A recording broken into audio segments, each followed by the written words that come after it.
couple of our volunteers, mostly Jim and Sue Olson, said, we've just moved to Longmont. And Warren said, well, you should start a pregnancy center. We'll help you. And they had us come over for dinner. And we kept telling them, Dinner is the Achilles heel. And they said, we would probably be interested in starting the pregnancy center, but we don't have time because we have this cat, which they referred to as the cat from hell. So we had just lost a cat.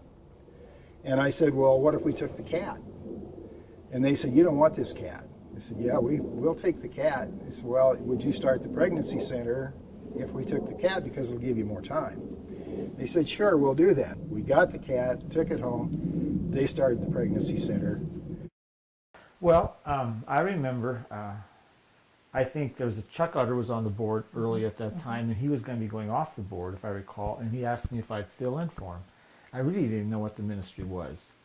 And so, but actually we were pretty new Christians at the time, just moved to Colorado, and I remember getting started. I was just fascinated to find how much work was getting done, and then after you hear the stories, say, wow, this is incredible what they're doing to save babies. I was an infertile mom who had just adopted my first child, and so I had a real heart to help birth mothers because I knew the joy that a birth mother had brought to me.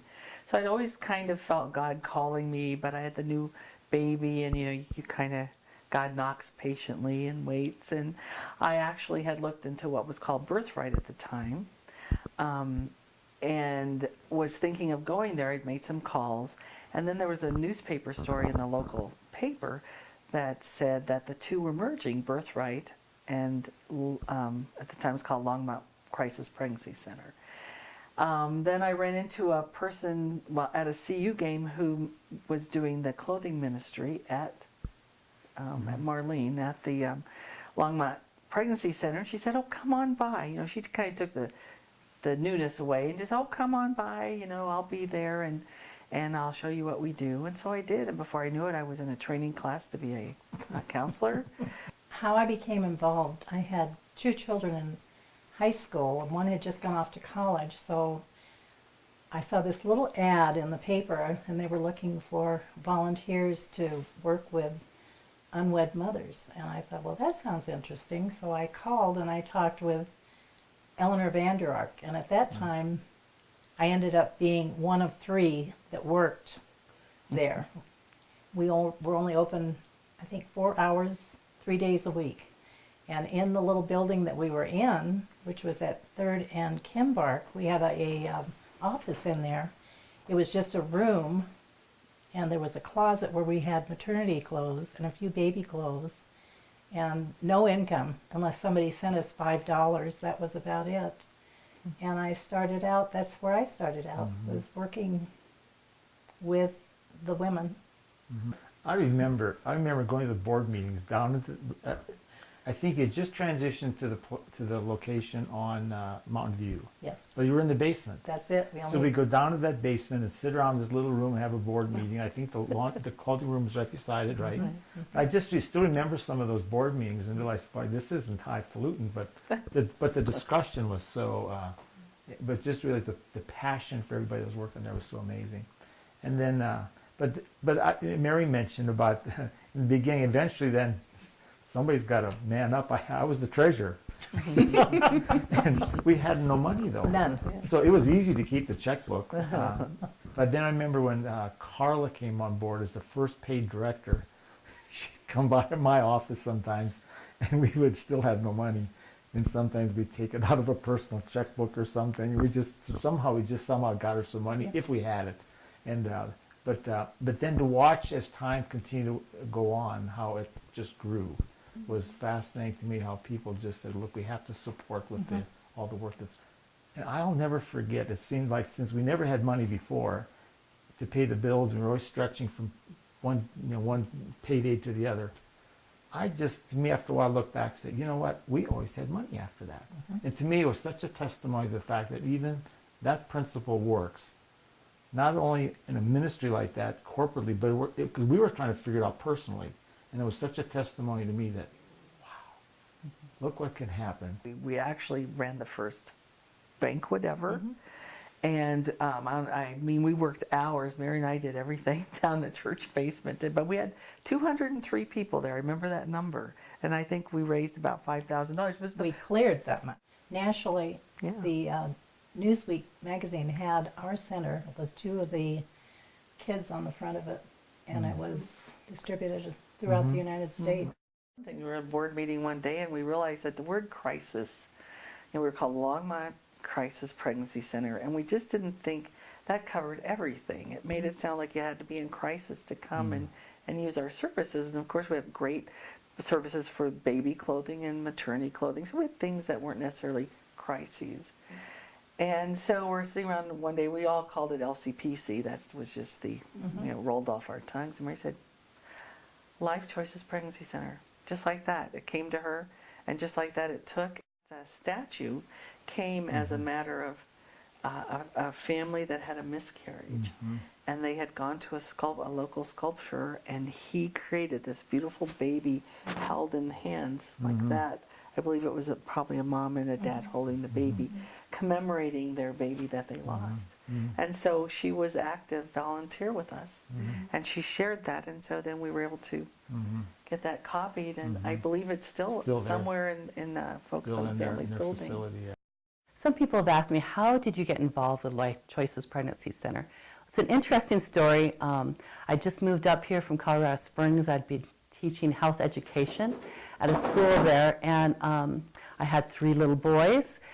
And I was very frustrated in the school there because everything, when I taught health education, had to be contraceptive based.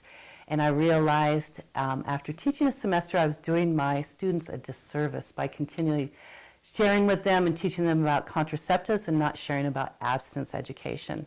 And I actually called the school and I said to them, I'm a parent. Well, I didn't say I have 3 little kids, but I said, I'm a parent and I'm real interested. Can I come in and listen to the speaker? And they said, yes, you need to ask for permission from the teacher. So I got that. I came to the class. I sat in the back and I listened to this speaker. And she was so smooth.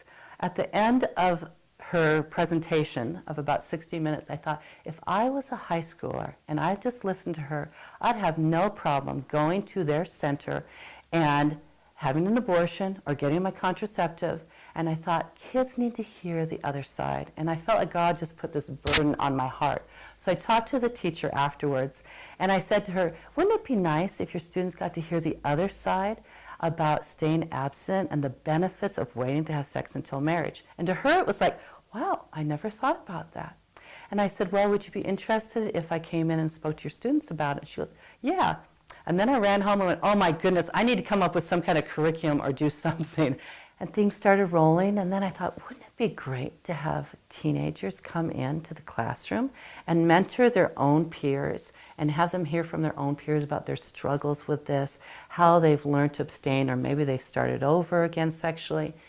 And so, again, I kind of searched around, talked to people, and there was a teen advisor group actually in Georgia that went into schools and did drug and alcohol education. I called them and said, how do you do this?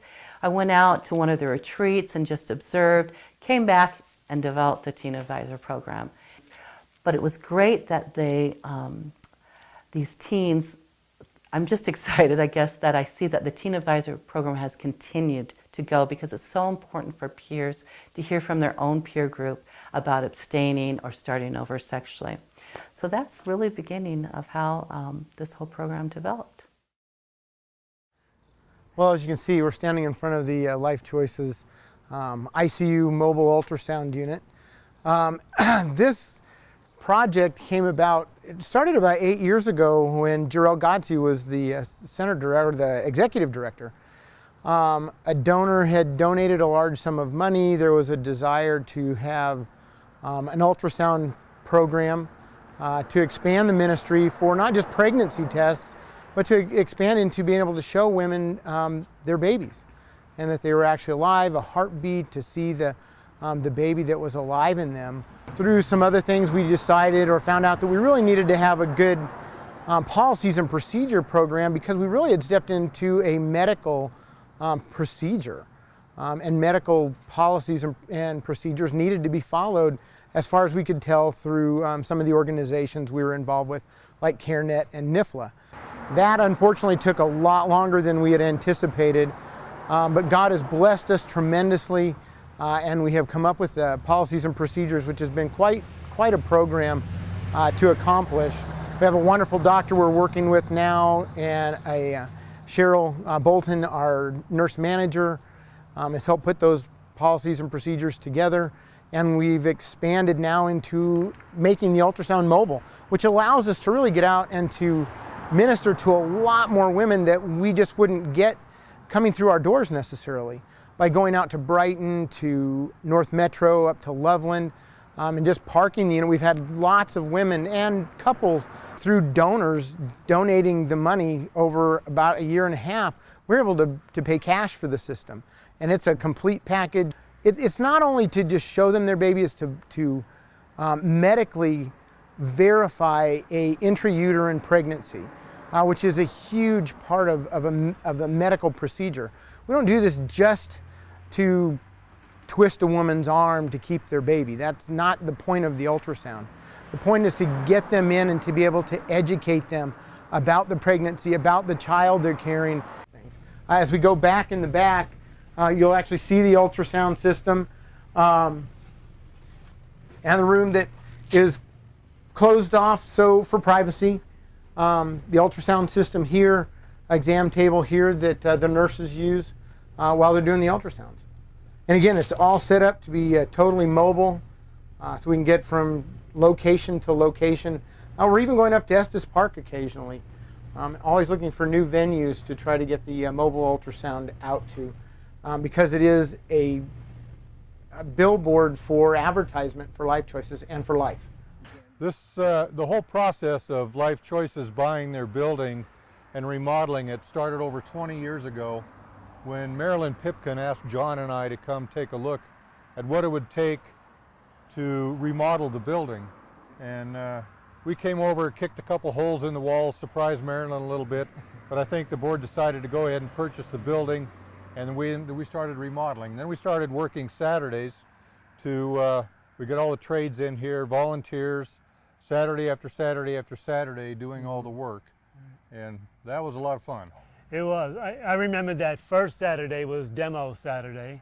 And the demo process, you know, as you can tell, is a dirty process and people are all in each other's way, but everybody had a smile on their face, everybody got along, and it went really, really well. So we got a lot accomplished in a short period of time, and then you kept going on with the construction part. Well, all the subcontractors volunteered, a lot of material was donated, and that lasted about 10 years.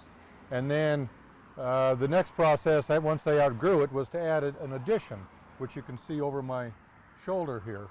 And the same process, we got everybody involved, same subcontractors, and donated material, supplies, and we built an addition. So it's been a lot of fun over the years getting to know people and building lifelong friendships, and being on the board and watching the center grow. Lives being changed and babies being born.